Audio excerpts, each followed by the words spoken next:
Assalamualaikum warahmatullahi wabarakatuh.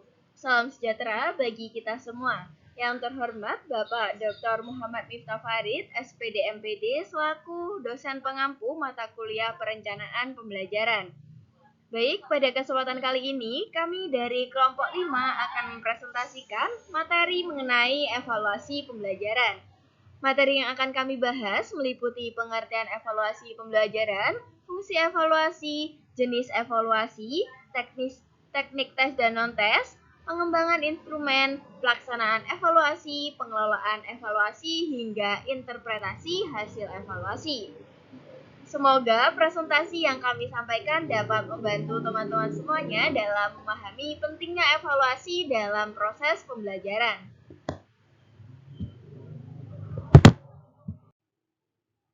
Sebelumnya, perkenalkan saya, Sevina Anggraini dengan NIM 091 selaku moderator yang akan memimpin jalannya pembelajaran pada hari ini. Di sini saya tidak akan sendiri, melainkan bersama rekan-rekan saya yang mana ada Naila Atikasari dengan NIM 050, Wahyu Titis Anggraini dengan NIM 052, Sri Indah Kurniasari dengan NIM 056, dan Andrio Pratama Sitorus dengan NIM 098. Baik, langsung saja kita mulai ke materi yang pertama pada hari ini. Baik, pada slide kali ini kita akan membahas mengenai pengertian evaluasi pembelajaran. Evaluasi pembelajaran merupakan suatu proses untuk mengumpulkan, mengukur, dan menilai informasi mengenai proses maupun hasil belajar peserta didik. Evaluasi dilakukan untuk mengetahui sejauh mana tujuan pembelajaran tersebut bisa dicapai oleh peserta didik. Melalui evaluasi, guru dapat mengetahui tingkat pemahaman, kemampuan, serta perkembangan siswa setelah mengikuti kegiatan pelajaran. Jadi, evaluasi kali ini tidak hanya berfokus pada nilai akhir peserta didik saja, tetapi juga melihat bagaimana proses peserta didik belajar yang dialami oleh mereka. Selain itu, evaluasi pembelajaran juga berfungsi sebagai bahan pertimbangan bagi guru dalam memperbaiki metode, strategi, maupun media pembelajaran agar proses belajar siswa menjadi lebih efektif dan sesuai dengan kebutuhan. Dengan adanya evaluasi pembelajaran, guru dapat mengambil keputusan yang tepat, misalnya dalam menentukan apakah siswa tersebut memerlukan remedial, pengayaan, ataupun tindak lanjut lainnya. Oleh karena itu, evaluasi memiliki peran yang sangat penting dalam meningkatkan kualitas pembelajaran. Baik, selanjutnya kita akan membahas mengenai pengertian tes dalam pembelajaran. Tes merupakan salah satu alat evaluasi yang digunakan untuk mengukur kemampuan, pemahaman, keterampilan maupun pencapaian hasil belajar peserta didik setelah mengikuti proses pembelajaran. Melalui tes, guru dapat mengetahui sejauh mana tujuan pembelajaran sudah tercapai. Tes biasanya diberikan dalam bentuk pertanyaan, tugas, ataupun praktik yang harus dikerjakan oleh peserta didik sesuai dengan materi yang telah dipelajari. Selain digunakan untuk mengukur hasil belajar, tes juga membantu guru dalam menentukan tindak lanjut pembelajaran. Misalnya, apakah siswa perlu diberikan remedial, pengayaan, atau evaluasi lanjutan. Dengan adanya tes tersebut, proses pembelajaran menjadi lebih terarah karena guru dapat melihat perkembangan kemampuan siswa secara objektif dan sistematis. Setelah sebelumnya kita membahas mengenai pengertian, sekarang kita akan masuk ke pembahasan materi kedua, yaitu mengenai fungsi evaluasi pembelajaran. Nah, seperti yang terlihat pada slide di layar, selain memiliki tujuan, evaluasi juga memegang beberapa fungsi penting dalam proses pendidikannya. Pada bagian pertama ini kita akan membahas dua fungsi terlebih dahulu, yaitu fungsi diagnostik dan fungsi selektif. Kita mulai dari poin yang pertama, yaitu diagnostik. Jadi diagnostik itu evaluasi digunakan oleh guru untuk identifikasi kesulitan belajar siswa, serta cari tahu apa aja faktor-faktor yang menjadi penyebab hambatan belajar tersebut. Nah, melalui fungsi ini, kita itu sebagai pendidik tidak hanya memberi nilai, tapi bisa memahami mengapa seorang siswa itu tertinggal, sehingga kita bisa memberikan bantuan atau intervensi yang tepat sasarannya. Nah, selanjutnya poin yang kedua yaitu fungsi selektif. Di sini evaluasi berperan sebagai alat atau instrumen untuk melakukan seleksi ataupun yang penyaringan dalam berbagai keperluan akademisnya. Dilakukan itu agar keputusan yang diambil itu bisa bersifat objektif dan adil. Nah, setelah itu beberapa contoh konkretnya dari penerapan fungsi selektif ini, sekolah antara lain itu gunakan untuk seleksi masuk sekolah, kemudian untuk penentuan kelulusan siswa hingga pemilihan program tertentu. Misalnya itu saat menyaring siswa yang masuk ke kelas unggulan atau memilih perwakilan lombanya. Oke, selanjutnya di sini kita akan melanjutkan pembahasan mengenai dua fungsi evaluasi lainnya. Dua fungsi tersebut itu adalah fungsi penempatan atau biasa disebut dengan placement serta fungsi pengukur keberhasilan. Nah, yang materi yang pertama itu fungsi penempatan. Kita tahu bahwa setiap peserta didik itu unik dan memiliki karakteristik yang berbeda-beda. Oleh karena itu, evaluasi di sini itu digunakan untuk menempatkan siswa sesuai dengan kemampuannya, minatnya, dan tingkat penguasaan materi yang mereka miliki masing-masing. Nah, melalui fungsi ini, kita sebagai pendidik bisa mengelompokkan atau menempatkan siswa itu di lingkungan belajar yang paling tepat untuk mereka. Tujuannya agar mereka dapat belajar secara optimal, nyaman, dan sesuai dengan fungsi kemampuan mereka masing-masing.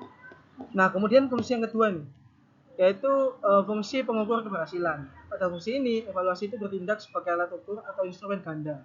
Artinya, hasil evaluasi tidak hanya digunakan untuk menilai sejauh mana keberhasilan siswa itu dalam menyerap materi pelajaran, tetapi juga menjadi cermin objektif mereka untuk mengukur efektif kita sebagai guru dalam mengajar.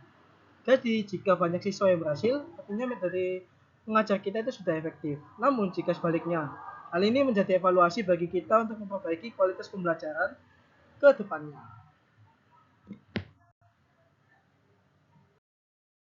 Berikutnya ada tujuan evaluasi pembelajaran.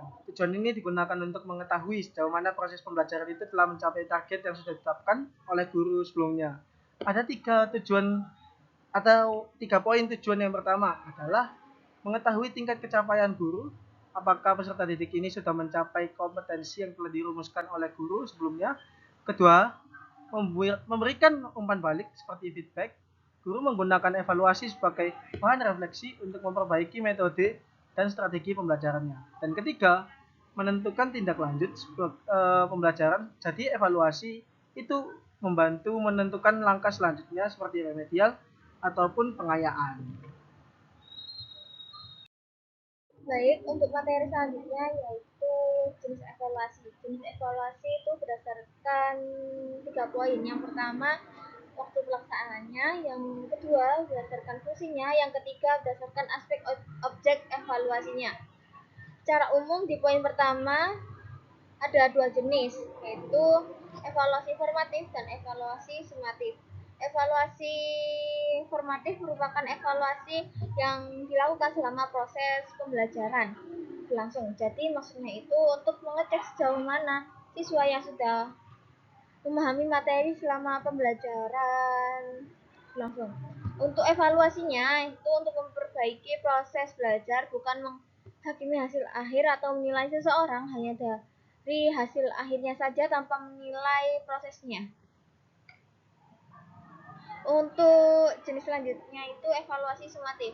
Nah, kalau evaluasi sumatif ini itu dilakukan selama di akhir periode pembelajaran seperti ujian akhir semester. Nah, tujuan dari evaluasi sumatif ini untuk mengetahui hasil belajar siswa secara keseluruhan setelah memahami materi tertentu. Baik, untuk poin yang ketiga yaitu berdasarkan fungsinya. Itu terdapat 2 jenis, yaitu evaluasi diagnostik dan evaluasi penempatan. Kalau evaluasi diagnostik adalah penilaian yang dilakukan sebelum pembelajaran dimulai untuk mengetahui kemampuan awal siswa. Jadi evaluasi diagnostik ini guru bisa menyesuaikan cara mengajar sesuai kondisi atau kebutuhan siswa. Untuk selanjutnya yaitu evaluasi penempatan. Adalah penilaian yang bertujuan untuk menempatkan siswa pada posisi atau program yang sesuai dengan kemampuan dan minat siswa. Seperti salah satu contoh, peminatan jurusan yang diminati saat sekolah dan pembagian kelas. Untuk poin yang ketiga yaitu berdasarkan aspek objek evaluasinya terdapat 2 jenis, yaitu tes dan non-tes. Yang pertama, tes itu merupakan mengukur pemahaman siswa terhadap materi yang sudah dipelajari. Bentuknya bermacam-macam seperti ujian tertulis, tanya jawab secara langsung, atau praktik. Dari tes ini, guru bisa melihat seberapa jauh pemahaman siswa dalam memahami materi pembelajaran.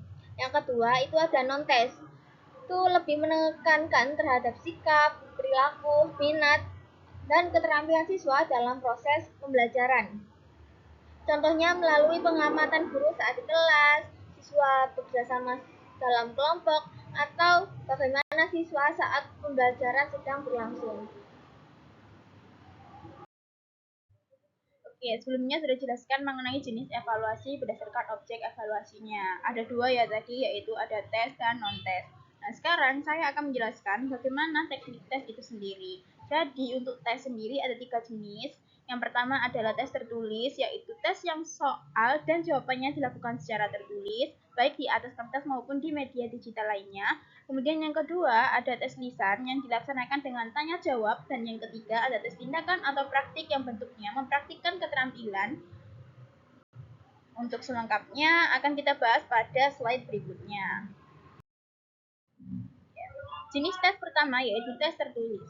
Tes ini dibagi menjadi dua, yaitu ada tes esai yang terdiri dari tes uraian bebas dan tes uraian terbatas. Nah, umumnya di lembar tes yang kita kerjakan itu uraian bebas adalah Romawi 3, sedangkan uraian terbatas adalah Romawi 2.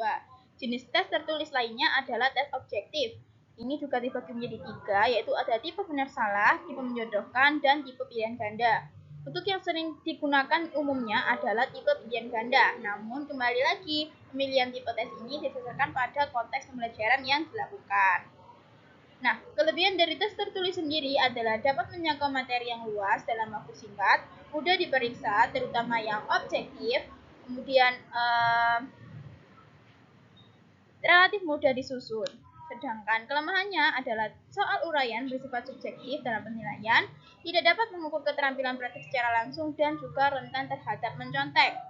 Nah, untuk teknik penulisan soal tertulis ada beberapa yang perlu diperhatikan, yaitu yang pertama, hindarkan penggunaan soal yang memberikan jawaban terhadap soal lain. Jadi, misal di salah satu soal ada soal mengenai planet yang bisa dihuni manusia adalah titik-titik gitu ya. Namun di soal berikutnya adalah ada soal lagi bumi adalah titik-titik. Nah, soal seperti itu tidak boleh karena jadinya tidak kompleks soalnya. Kemudian hindari penggunaan kata-kata yang bersifat menjebak, dan yang terakhir yang ketiga, penyebaran kunci jawaban hendaknya seimbang dan disusun secara acak. Jadi, jika pembuatan kunci jawaban jangan kembar berurutan. Misal kayak nomor 1 sampai 5A, nomor 6 sampai 10B itu jangan, tidak boleh ya. Karena siswa jadi paham akan pola jawabannya. Hendaknya kita membuat kunci jawaban dengan acak dan juga adil. Oke, jenis tes selanjutnya adalah tes lisan. Di mana hal yang perlu diperhatikan adalah yang pertama, siapkan pokok soal yang akan ditanyakan beserta jawabannya. Ini perlu dibuat agar pelaksanaan tes lisan tidak menyimpang dari lingkup bahan ajar yang diujikan. Karena tes dilaksanakan dengan tanya jawab, kita sebagai pengajar tidak bisa memprediksi jawaban dari para siswa. Jadi, agar mempermudah kita untuk menilai, hendaklah kita menyiapkan inti jawaban yang bisa diterima pada saat siswa menjawab soal. Jadi, sekiranya siswa itu dalam menjawab soal, walaupun melebar kemana-mana, namun sudah mencakup inti jawaban yang diharapkan. Jawaban siswa itu sudah bisa dianggap benar. Kemudian yang kedua, buatlah beberapa format pertanyaan yang setara dalam ruang lingkup dan tingkat kesukaran. Jadi, guru harus membuat soal dari mudah, sedang, hingga sulit. Baiknya bertahap dan tidak keluar dari konteks pembelajaran.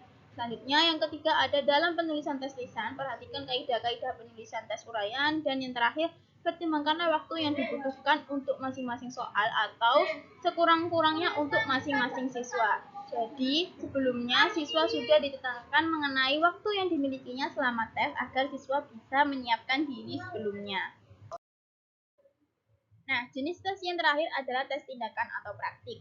Seperti yang sudah saya sampaikan tadi, tes ini untuk mempraktikkan keterampilan yang sudah dipelajari. Jadi, dalam tes teknik ini, hal yang perlu diperhatikan adalah yang pertama, jabarkanlah apa yang akan dipraktekkan ke dalam unsur-unsurnya. Yang kedua, susunlah unsur-unsur perilaku yang akan diukur dalam pedoman pengamatan secara logis. Jadi sebelum tes berlangsung, guru itu membuat semacam teks prosedur sebagai pedoman pelaksanaan praktiknya. Selanjutnya, yang ketiga, buatlah petunjuk pengerjaan yang jelas dan lengkap. Kemudian yang keempat, identifikasi alat-alat perlengkapan yang diperlukan. Dan yang terakhir, pertimbangkan kemungkinan pelaksanaannya. Jadi maksudnya guru harus mempertimbangkan kira-kira ada kemungkinan apa yang terjadi pada saat praktik berlangsung. Nah, kelebihan dari tes tindakan adalah sangat baik untuk mencocokkan pengetahuan teori dengan keterampilan praktik. Tidak mungkin peserta didik akan mencontek dan guru dapat lebih mengenal masing-masing dari karakter peserta didik. Sedangkan untuk kelemahannya sendiri adalah memakan waktu yang lama. Dalam hal tertentu itu membutuhkan biaya yang besar, cepat membosankan, dan membutuhkan syarat pendukung yang lengkap, baik waktu, tenaga, maupun biaya. Nah, dalam tes tindakan terdapat dua unsur yang disajikan bahan penilaian, yaitu proses dan produk. Nah, jadi guru itu nanti menilai bagaimana proses kerja siswa saat mempraktikkan pembelajarannya, kemudian juga menilai hasil akhir dari praktik yang dilakukan oleh siswanya. Setelah tadi kita sudah dijelaskan mengenai teknik tes, sekarang kita akan membahas bersama mengenai teknik non-tes. Teknik non-tes adalah teknik yang menilai siswa tidak pada akademiknya, tetapi pada perilaku siswa. Terdapat 4 teknik non-tes yang akan kita pelajari, yaitu observasi angket, wawancara, dan portofolio. Kita bahas satu persatu pengertiannya. Yang pertama ada observasi. Observasi adalah teknik penilaian non-tes yang dilakukan dengan mengamati tingkah laku atau perilaku siswa dalam pembelajaran berlangsung. Kedua, wawancara adalah penilaian yang dilakukan melalui komunikasi lisan antara guru dan siswa agar mendapatkan informasi lebih mendalam. Ketiga, angket adalah penilaian melalui daftar pertanyaan yang diberikan kepada siswa untuk diisi, biasanya berupa kertas. Terakhir, ada portofolio. Portofolio sendiri adalah teknik penilaian dengan menilai hasil karya atau tugas siswa secara sistematis dalam periode waktu tertentu agar guru bisa melihat perkembangan siswa selama periode tersebut. Pada teknik observasi, kita harus membuat pedoman observasi yang berupa daftar cek atau skala penilaian. Kita perlu menentukan fokus perilaku yang diamati agar tidak terlalu luas. Melakukan pengamatan secara wajar agar subjektif tidak merasa diawasi. Dan kita harus mencatat hasil pengalaman kita secara langsung agar tidak terjadi perbedaan penilaian karena lupa. Teknik observasi memiliki beberapa kelebihan dan kekurangan. Kelebihannya adalah data yang kita dapatkan lebih autentik. Hal ini karena kita bisa mengamati perilaku nyata yang bisa direkam saat itu juga. Dan teknik ini cocok untuk menilai subjek yang sulit berkomunikasi secara verbal. Kekurangan dari teknik observasi adalah membutuhkan waktu lama untuk menilai setiap perilaku yang ingin kita amati karena tidak cukup 1 atau 2 kali pengamatan. Ada risiko bias subjektif dari pengamat karena ketidakprofesionalnya. Yang terpenting adalah perilaku subjek ini bisa berubah jika merasa sedang diawasi, sehingga subjek bisa saja berperilaku lebih baik dari biasanya.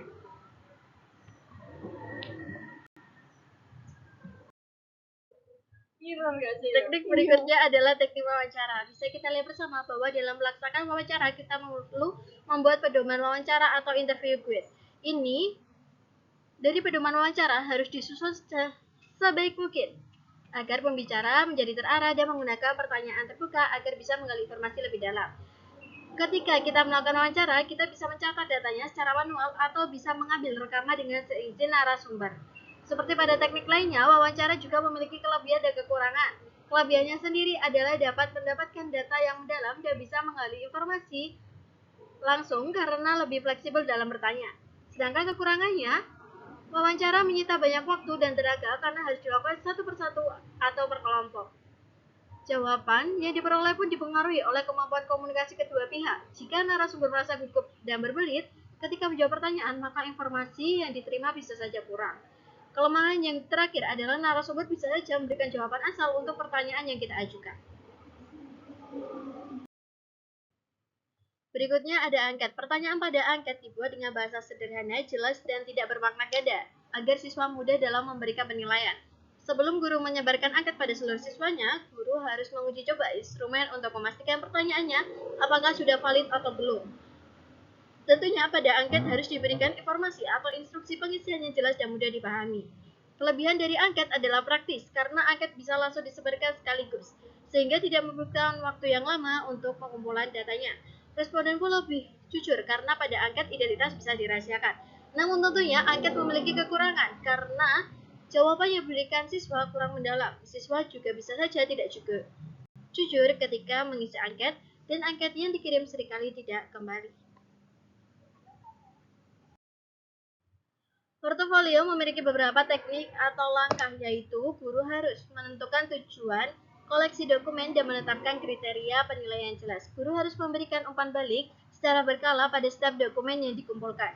Kelebihan dari portofolio adalah kita bisa melihat perkembangan progres belajar siswa dari waktu ke waktu. Menimbulkan rasa bangga pada subjek dan subjek bisa merefleksi dirinya serta memberikan gambaran kemampuan secara menyeluruh. Sedangkan kekurangannya, portofolio membutuhkan waktu yang ekstra untuk memeriksa karya setiap siswa dan membutuhkan tempat penyimpanan yang rapi agar dokumen tersimpan dengan baik. Nah, selanjutnya, dalam pengembangan instrumen tes dan non-tes terdapat langkah-langkah dan hal yang perlu diperhatikan. Untuk yang pertama, dalam pengembangan instrumen tes, langkah-langkah yang dilakukan adalah satu, menentukan tujuan tes, yaitu menentukan terlebih dahulu tes ini nanti tujuan akhirnya untuk apa, siswa bisa mendapat apa. Nah, yang kedua ada analisis kurikulum, di mana penyusunan soal harus selaras dengan kurikulum yang dianut. Ketiga ada menyusun kisi-kisi. Keempat ada menulis butir soal. Kelima ada validasi atau telah ahli. Dan keenam uji coba tes, yaitu soal yang diujikan pada skala kelompok kecil. Ketujuh, analisis hasil, dan yang terakhir setelah uji coba dan analisis, soal yang belum layak bisa direvisi. Nah, kemudian ada hal yang perlu diperhatikan dalam membuat soal. Yang pertama, berhubungan dengan kondisi pembelajaran di kelas atau di luar kelas. Kemudian yang kedua, harus berhubungan erat antara proses, materi, kompetensi, dan pengalaman belajar. Yang ketiga, bisa mengukur kompetensi peserta didik. Keempat, bisa mengukur berapa kemampuan yang diwujudkan dalam stimulus soal. Kelima, bisa mengukur kemampuan berpikir kritis. Dan yang terakhir, soal harus mengandung pemecahan masalah. Sedangkan untuk pengembangan instrumen yang non-tes sebenarnya kurang lebih sama dengan yang tes, hanya ada perbedaan sedikit saja. Jadi langkah-langkah membuat instrumen non-tes yaitu yang pertama menentukan tujuan penilaian, yang kedua menyusun kisi-kisi instrumen, yang ketiga menentukan skala penilaian.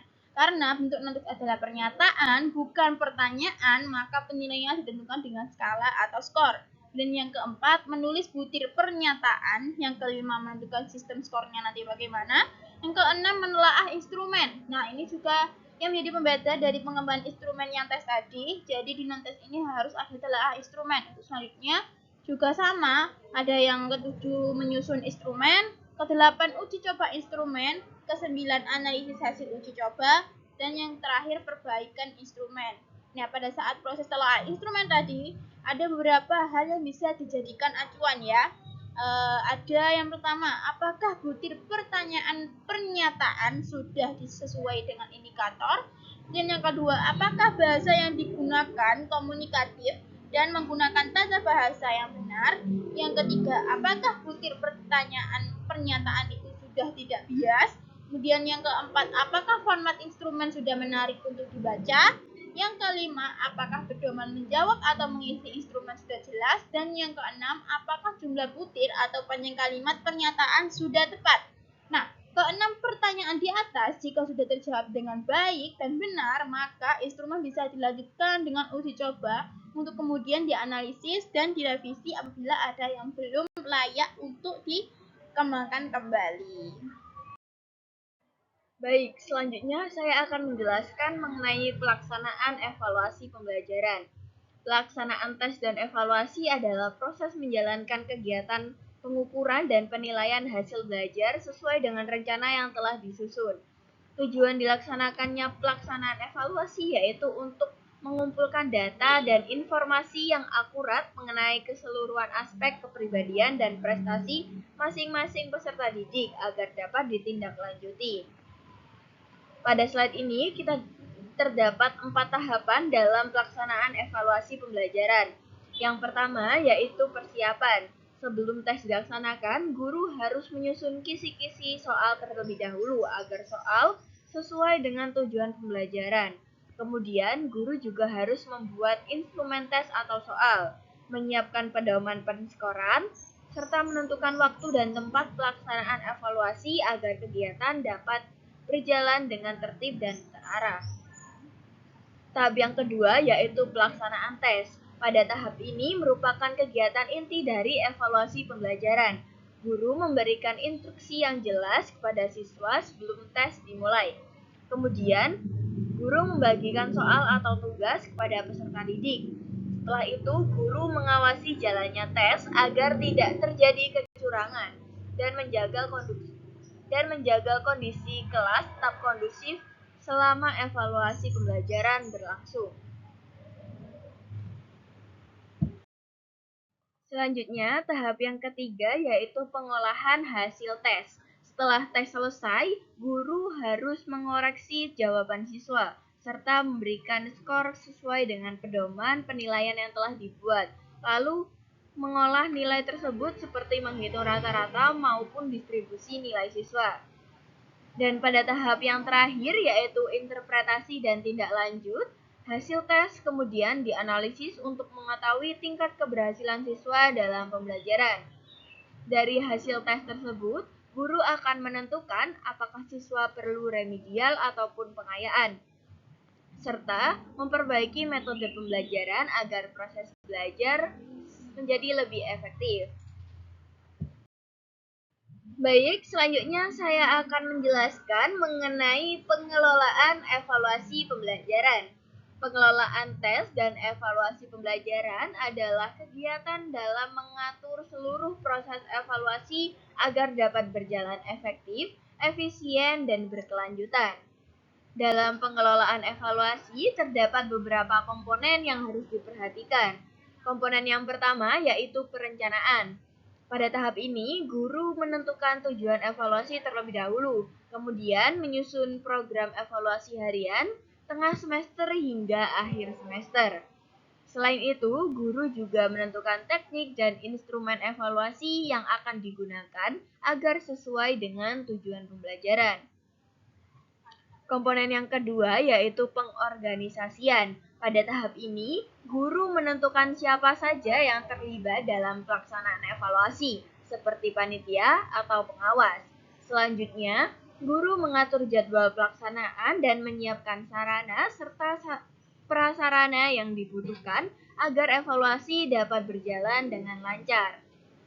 Komponen yang ketiga yaitu pelaksanaan. Pada tahap ini dilaksanakan sesuai dengan prosedur yang telah ditetapkan.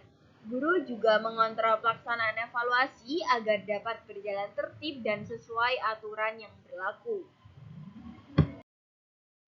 Selanjutnya, komponen yang keempat yaitu pengawasan. Pengawasan dilakukan untuk mengawasi jalannya tes agar tetap jujur dan tertib. Selain itu, pengawasan juga bertujuan untuk menghindari terjadinya kecurangan selama proses evaluasi pembelajaran berlangsung. Dan komponen yang terakhir yaitu evaluasi dan pelaporan. Pada tahap ini, guru menganalisis hasil tes yang telah diperoleh oleh siswa, kemudian menyusun laporan hasil belajar, dan menyampaikan hasil belajar tersebut kepada siswa maupun orang tua. Dengan adanya pengelolaan evaluasi yang baik, proses penilaian dapat berjalan lebih teratur dan hasil evaluasi dapat digunakan untuk meningkatkan kualitas pembelajaran. Kita akan membahas interpretasi hasil tes dan evaluasi yang bisa menggunakan dua acuan patokan yaitu PAP dan acuan patokan PAN. Pada kedua acuan patokan ini kita bisa menilai evaluasi dengan kriteria berikut. Acuan patokan PAP digunakan untuk memberikan skor individu dengan standar atau kriteria yang telah ditetapkan sebelumnya.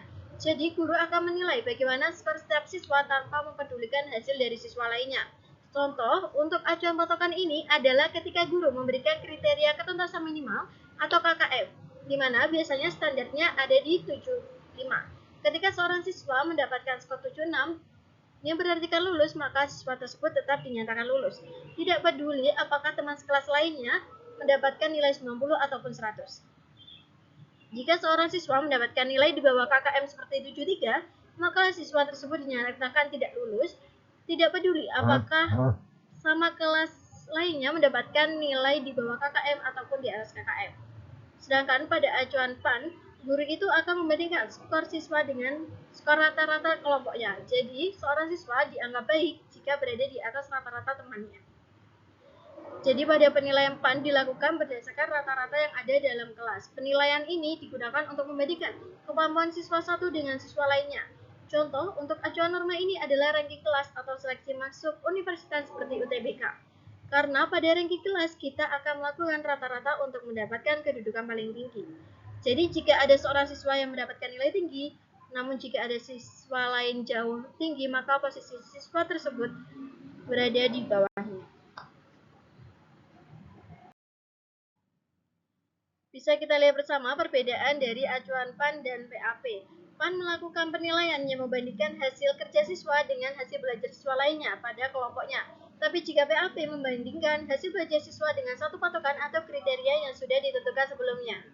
Pada acuan PAP, keberhasilan siswa itu ditentukan oleh posisinya dalam kelompok tersebut.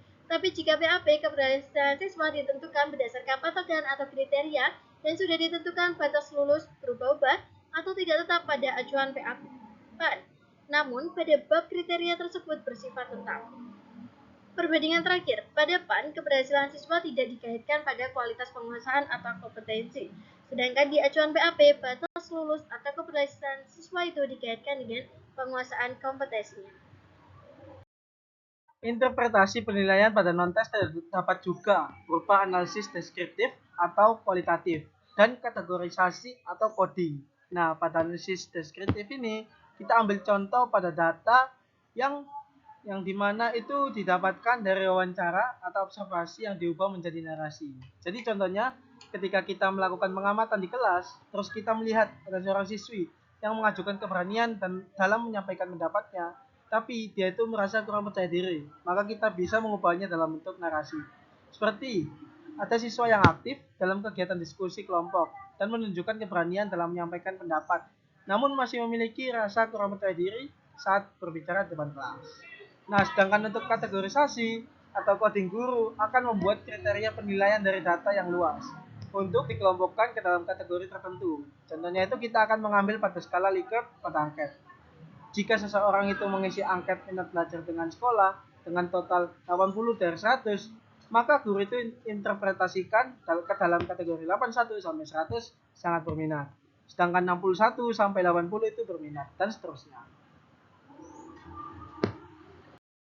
Kemudian ada contoh juga kategorisasi atau coding pada hasil wawancara. Jika hasil wawancara siswa A itu, saya sering menyampaikan pendapat saat diskusi, sedangkan siswa B, saya kadang ikut diskusi tapi lebih sering diam. Nah, maka guru akan membuat pembagian kategori, yaitu kategori aktif tinggi dan sedang. Di mana aktif tinggi itu sering menyampaikan pendapat, sedangkan aktif sedang kadang ikut diskusi, kadang tidak. Maka hasil coding siswa A masuk ke dalam kategori yang aktif tinggi, sedangkan B dalam kategori aktif sedang. Berikutnya kita akan membahas mengenai langkah-langkah melakukan evaluasi. Nah, melakukan evaluasi tentunya ada langkah-langkahnya yang harus diperhatikan agar evaluasi itu lebih sempurna dan mengetahui apa yang perlu diperbaiki. Langkah yang pertama itu adalah melakukan penyekoran, yaitu menghitung jawaban yang benar sesuai kunci jawabannya.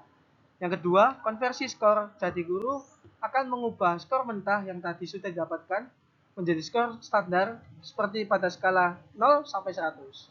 Nah, langkah ketiganya identifikasi pola. Jadi guru ini akan melihat di mana peserta didik itu paling kuat dan paling lemah dari butir-butir soalnya yang tadi sudah dibuat. Nah, jadi jawaban dari siswa akan dianalisis butir-butir soal itu untuk melihat kemampuan siswa-siswanya.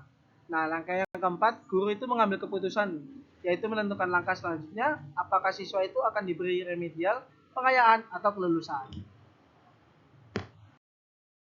Baik, demikian materi mengenai evaluasi pembelajaran yang dapat kami sampaikan.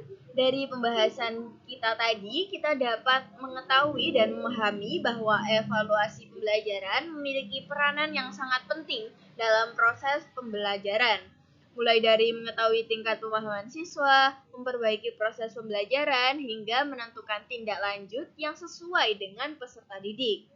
Kami juga berharap bahwa materi yang telah kami sampaikan dapat menambah wawasan dan pemahaman bagi teman-teman semuanya mengenai evaluasi pembelajaran baik dari pengertian fungsi, jenis, teknik tes dan non-tes, pelaksanaan hingga pengelolaan evaluasi.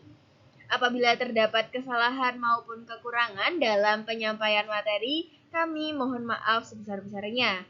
Kritik dan saran yang membangun sangat kami harapkan agar kedepannya kami bisa menyajikan materi yang lebih baik lagi. Terima kasih atas perhatiannya. Wassalamualaikum warahmatullahi wabarakatuh.